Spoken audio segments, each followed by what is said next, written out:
सम्मानित देशवासियों, मैं एस.एल. ठाकुर, राष्ट्रीय समाजवादी जन क्रांति पार्टी के अध्यक्ष, उत्तर प्रदेश वाराणसी से इस वीडियो के माध्यम से मैं आप सभी का हार्दिक स्वागत और अभिनंदन करता हूं। अभी मैंने यूजीसी कानून को लेकर के एक वीडियो रिलीज किया है। मुझे पूर्ण विश्वास है कि आप मेरी अभिव्यक्ति को गंभीरता से सुनेंगे, तत्पश्चात उस पर अपना आप कमेंट देंगे, क्योंकि राष्ट्रीय समाजवादी जन क्रांति पार्टी का एक बहुत ही प्रबल ये प्रयास है सामाजिक और राजनैतिक चिंतन को लेकर के, व्यक्ति, समाज और देश को लेकर के, संविधान और कानून को लेकर के। आज इस वीडियो के माध्यम से मैं आपका ध्यान आकर्षित करना चाहता हूं, विशेष करके यूजीसी कानून,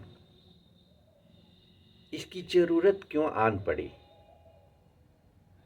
आइए हम गौर करते हैं अपने इतिहास को लेकर के। हमारा इतिहास गवाह है कि समता और समानता की लड़ाई जातीय आधार पर नहीं लड़ी गई है। संविधान और कानून का संरक्षण जातीय आधार पर नहीं किया गया है, धर्म के आधार पर नहीं किया गया है, लिंग भेद के आधार पर नहीं किया गया है, क्षेत्रवाद और भाषा के आधार पर नहीं किया गया है। तो फिर इसकी गंभीरता से चिंतन इतना क्यों? हर समस्याओं का केंद्र बिंदु जातीय आधार और धर्म का आधार, क्षेत्रवाद और भाषा का आधार क्यों?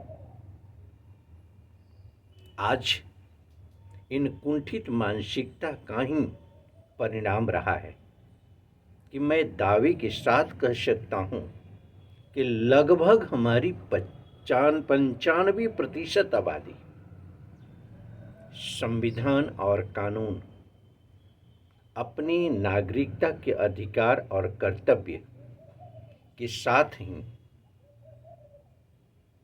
राजनैतिक और सामाजिक चिंतन से विमुख है। यहाँ यह कहना अतिशयोक्ति नहीं होगा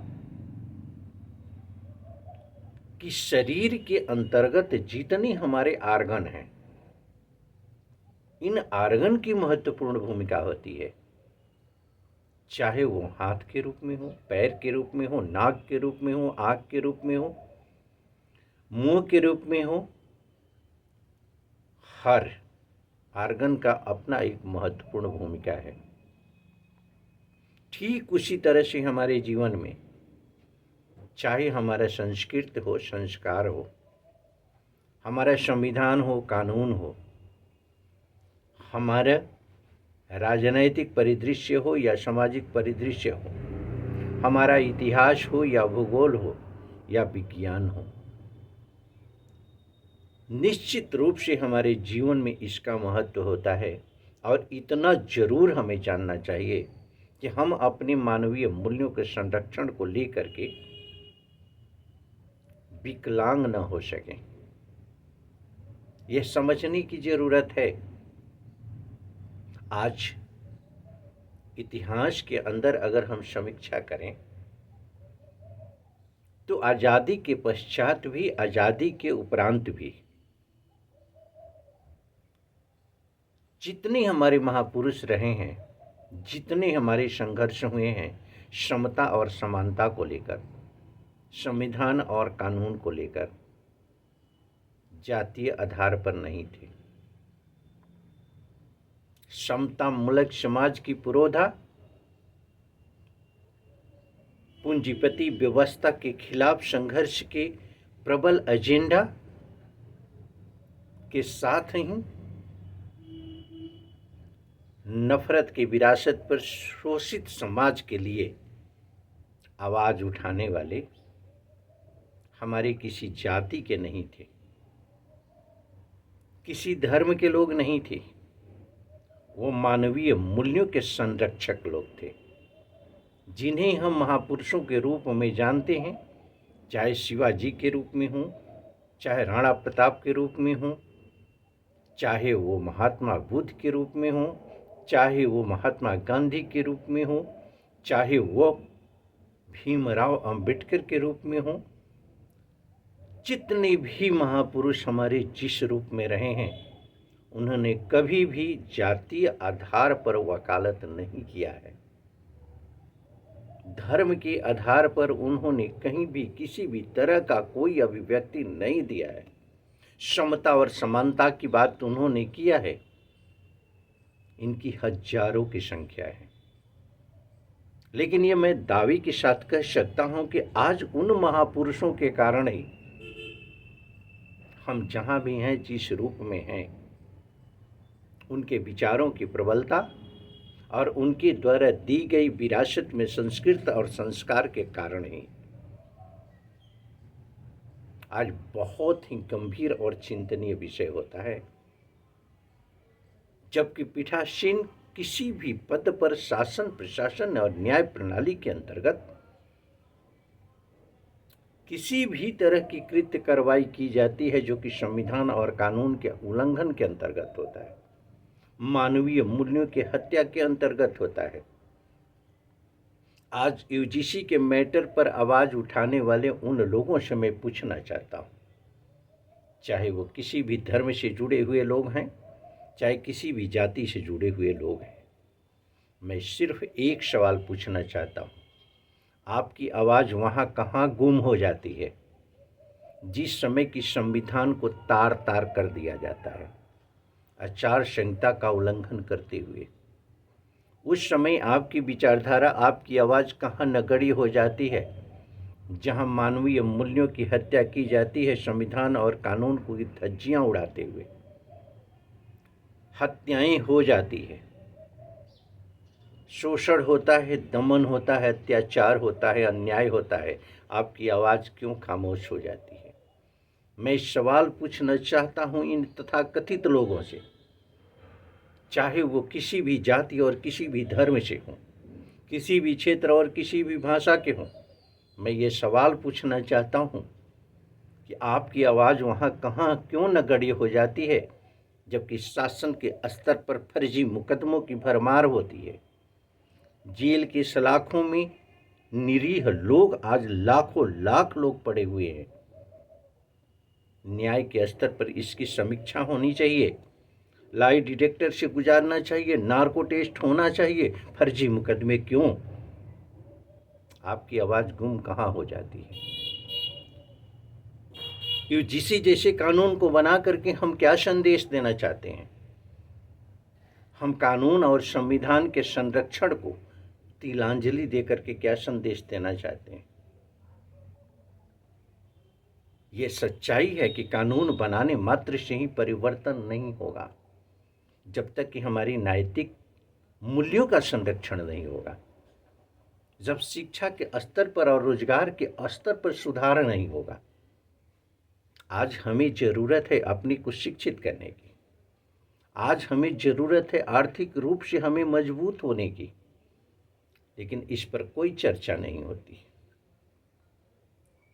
जाति के नाम पर, धर्म के नाम पर नए नए शिगुफे छेड़ दिए जाते हैं। कानून में अमेंडमेंट करके, संविधान में अमेंडमेंट करके नई समस्याओं को जन्म दे दिया जाता है, लेकिन मानवीय मूल्यों का संरक्षण कैसे होगा? हमारे नैतिक मूल्य स्थापित कैसे होंगे? शिक्षा और रोजगार के अवसर में कैसे सुधार होगा? ये कैसे बेहतर होंगे? ये चिंता का विषय नहीं है। आज मैं समस्त देशवासियों का ध्यान केंद्रित करना चाहता हूं कि कानून और संविधान चाहे जितना अच्छा हो, लेकिन जब तक उसका अनुपालन करने वाले लोग अच्छे नहीं होंगे तब तक उसका कोई महत्व नहीं है। तब तक शोषण की प्रक्रिया को नहीं रोका जा सकता, अन्याय की प्रक्रिया को नहीं रोका जा सकता, अत्याचार की प्रक्रिया को नहीं रोका जा सकता है। तो आज जरूरत है कि गंगोत्री रूपी शासनिक प्रणाली को पूरी तरह से स्वच्छ और पारदर्शी करने की सुधार तो यहाँ से होगी। क्या हम नहीं जानते हैं कि यूजीसी जैसे कानून, बीएनएस जैसे कानून बनाने के पश्चात भी कितना अनजस्टिस होता है? ये सच्चाई है कि हमारे संविधान में अनुच्छेद 13 कोष्टक 1 है, जिसके अंतर्गत यह व्यवस्था दी गई है कि कहीं भी किसी भी सक्षम अधिकारी द्वारा फंडामेंटल राइट का उल्लंघन करते हुए, अधिकारों का दुरुपयोग करते हुए किसी भी तरह का कोई निर्णय लिया जाता है तो वह निर्णय निरस्त योग्य होता है। लेकिन ऐसी कृत कार्रवाई क्यों की जाती है जिसको कि निरस्त कराने की प्रक्रिया के अंतर्गत पहल करनी हो? अगर पहल ही करनी होती है तो देश का वो कौन सा ऐसा राजनेता है जो इस पर चर्चा करते हुए नजर आता है? कौन सा सामाजिक संगठन का वो लीडर है जो कि इस पर चर्चा करता हुआ नजर आता है कि हमारे संविधान के अनुच्छेद 13 कोष्टक 1 के अंतर्गत यह व्यवस्था दी गई है? हमें व्यवस्था ये दी गई है आर्टिकल 226 के अंतर्गत, हमें यह व्यवस्था दी गई है आर्टिकल 32 के अंतर्गत कि फंडामेंटल राइट का उल्लंघन करके अगर किसी भी तरह की कोई कृत कार्रवाई की जाती है तो उस पर कार्रवाई किया जा सकता है, उस कार्रवाई को निरस्त किया जा सकता है, उसकी प्रक्रियाएं हैं हमारे न्यायालय के अंतर्गत। लेकिन सवाल ये उठता है मेरे मित्रों कि अदालत के दरवाजे पर दरवाजा खटखटाने के पूर्व हमें जो प्रिपरेशन चाहिए, जो हमें सहयोग चाहिए, क्या वो शासन प्रशासन के स्तर से, न्याय प्रणाली के स्तर से मिल पाता है? सरकारी वकील हमारे लिए खड़े हो पाते हैं? भारी भरकम सुप्रीम कोर्ट और हाई कोर्ट के खर्चे को बियर करने की क्षमता सबकी है? अगर नहीं है तो जस्टिस कैसे मिलेगा? ये चर्चा का विषय होना चाहिए या नहीं होना चाहिए? कानून व्यवस्था को लेकर के, संविधान को लेकर के अगर चर्चा ही करनी है तो हम बेटरमेंट की दिशा में प्रयास करने की चर्चा हम शुरू करते हैं। शैक्षणिक उत्थान कैसे होगा? आर्थिक उत्थान कैसे होगा? गरीबों की कोई जाति नहीं होती, कोई धर्म नहीं होता है, क्षेत्रवाद और भाषा के अंतर्गत वो नहीं होते, हर जगह है, हर रूप में है। तो फिर उनके लिए उत्थान की नीतियां बनाने में जातीय समीकरण का हस्तक्षेप क्यों? धर्म के समीकरण का हस्तक्षेप क्यों? क्षेत्रवाद, भाषा की बाध्यताएं क्यों? इसका जवाब कौन देगा? कानून का अनुपालन करने वाला प्रत्येक देश का नागरिक होता है, उल्लंघन करने वाला देश का नागरिक होता है। उसे पनिशमेंट का प्रोविजन देश के नागरिक के हैसियत से होता है। फिर संविधान और कानून के दायरे में जाति धर्म पर चर्चाएं क्यों? क्षेत्रवाद, भाषा की चर्चाएं क्यों? अगर चर्चा ही करनी है तो हम व्यक्ति के विकास की बातें क्यों नहीं करते? समाज के विकास की बातें क्यों नहीं करते? देश की विकास की बातें क्यों नहीं करते? हम शासन और प्रशासन में सुधार की बातें क्यों नहीं करते हैं? हम संविधान और कानून के अनुपालन की बातें क्यों नहीं करते? इसके उल्लंघन करने वाले लोगों पर कार्रवाई की बात क्यों नहीं करते? बड़ी ही गंभीर और चिंतनीय विषय है। ये सच्चाई है कि कानून चाहे जो भी हो, कानून के संरक्षण के लिए हमें एक जागरूक नागरिक बनना पड़ेगा।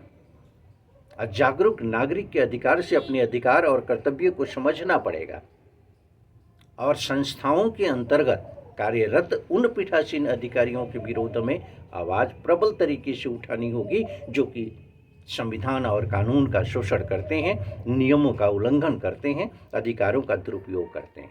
आवाज़ तो यहाँ उठनी चाहिए, लेकिन इस विषय पर कहीं भी कोई भी व्यक्ति आवाज़ उठाने को तैयार नहीं है, चाहे वह राजनैतिक संगठन का व्यक्ति हो और चाहे सामाजिक संगठन का व्यक्ति हो। सवाल तो यहाँ उठता है,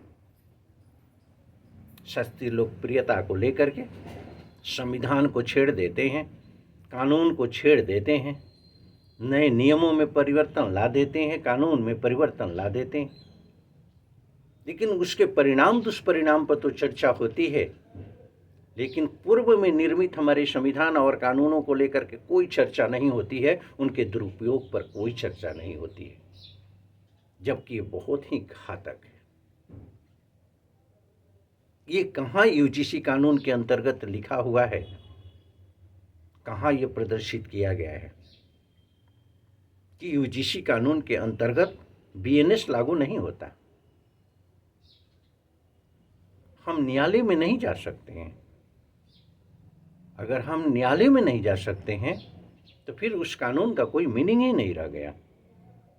न्यायालय को इग्नोर करके कोई नियमावली नहीं बनाई जा सकती।